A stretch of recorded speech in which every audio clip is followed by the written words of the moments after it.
A'udzubillahiminash-shaytanir-rajim. Bismillahir-rahmanir-rahim. Dear students, अस्सलाम वालेकुम रहमतुल्लाहि व बरकातहू। मैं अब्दुल हायर सेकेंडरी सोगम से आपसे मुखातिब हूँ। आजकल के इस पुरअशोब दौर में जबकि हम सभी घरों में हैं और जब हम घरों में बैठेंगे तो इंशाल्लाह सेफ होंगे। तो आज का मेरा जो टॉपिक है ये 11th क्लास के लिए है। It is for 11th class and the topic is meaning and scope of educational psychology. Chapter 6th from your book Education, Meaning and Scope of Educational Psychology. So let us discuss what do educational psychology mean for us. Educational psychology is comprised of two words, education and psychology. Education is the modification of behavior and psychology is a science of behavior and experience. Thus, we can say that educational psychology is a psychology applied to educational problems. It is an applied science and one of the branches of psychology like social, industrial, or clinical psychology. Its main emphasis is on teaching and learning.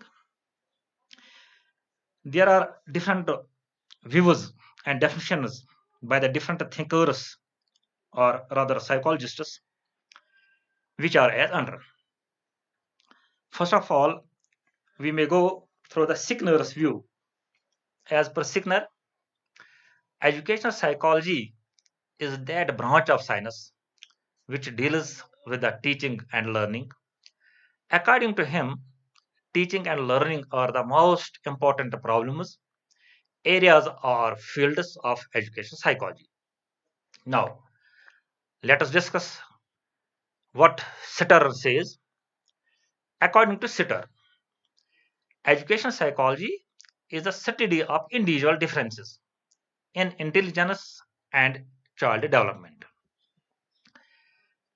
According to Judd, a well-known psychologist, he says educational psychology is a scientific study of the life stages in the development of the individual from the time he is born until he becomes an adult.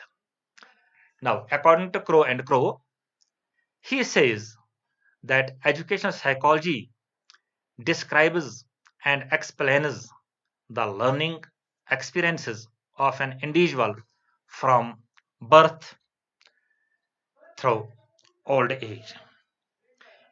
There are so many definitions, but these four definitions are very much relevant and accepted by the education department. Now, let us discuss the need and importance and scope of education psychology. The need of education psychology is universally recognized as it forms an essential part of teacher educational courses. Moreover, education psychology is developed out of applied and general psychology. It has acquired an important place of its own. In the words of Thomas Fuller, the successful teacher should read the nature of the people as much as he could read the books. Some important pointers concerning the need of need and importance of educational psychology. Number one, educational psychology is focused upon the human behavior. Number two, it explains the nature of learning process. Number third, it helps to coordinate the learning in accordance with the interest and aptitude of the children. Number four, it helps to devise new theories and methods of teaching. Number five, It helps us in defining and setting up educational objectives and standards in terms of desirable behavior. Number next, it helps the evaluation of the outcome of educational process. Number next, it helps in bringing change in the areas of educational administration and in curriculum also. I think you have understand, or you may be in a position that what is the importance of educational psychology. You have got it. Now let us discuss the scope of educational psychology. Educational psychology, being an applied psychology, has its wider scope which can be discussed below. Number one, human psychology or structure of body. Let us discuss it. A child is a mind with body. Mind and body act and react upon each other. Body is the part of the personality of the child. Before educating a child, it is necessary to have the knowledge of his physical structure. Number second, heredity and environment. A child is the product of heredity and environment. For the proper education of the child, the knowledge of heredity and environment is essential for the teachers. Number third, individual differences. Every child possesses some sort of special aptitude. Each child has its separate entity. No two individuals are alike. So the teacher should possess the knowledge of individual differences and must respect his individuality. Number four, intelligence and its limits. Intelligence limits are set at the time of conception. Intelligence limits are unchangeable.